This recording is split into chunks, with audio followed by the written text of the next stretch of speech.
कलू हो खड़ा रह काउंटर के सोझे मानो साली घूमत फिरत आगे तो हम ही चिन्हब लेकिन ओकर मुंह जानता नहीं कैसा लगेला चाची जी बता दी भैया बता दो। अरे देखे में लागे अमर पाली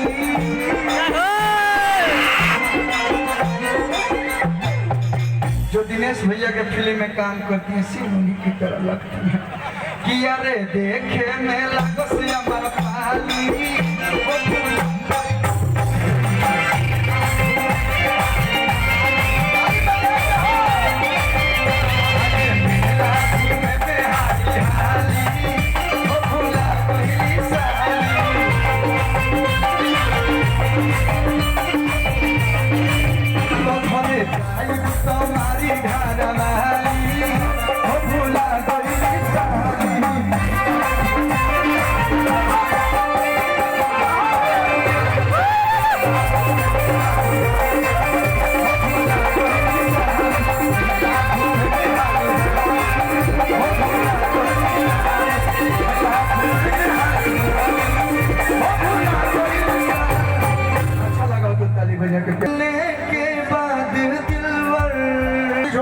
सर्च करके अभी ना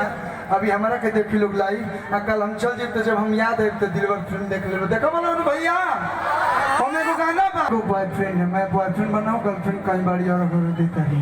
कि प्यार में रानी अपन के नरजीती हल को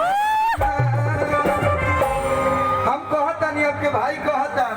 कि प्यार में रानी अपन के नरजीती हल को रहन लगिया कह दिया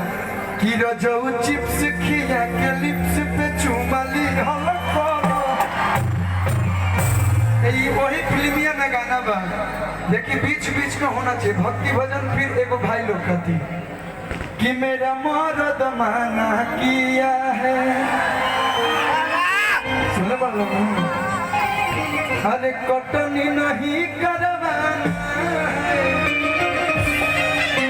लेकिन ये छठ में वो गाना गाने बने देखिए छठ के अवसर पहल बन जाए तो छठ भी हुई और बीच बीच में लोकगीत भी होते रही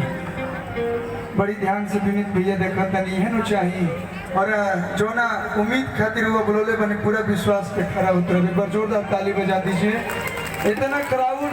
और हरी जोश देख के तो सही बताओ होता नहीं मन नहीं की करते चले जाएगा मन करते एजे हम एक कट्ठा ले ली नरेला में छठ में कि एगो देवर के 3 गो भौजाई बड़ी सब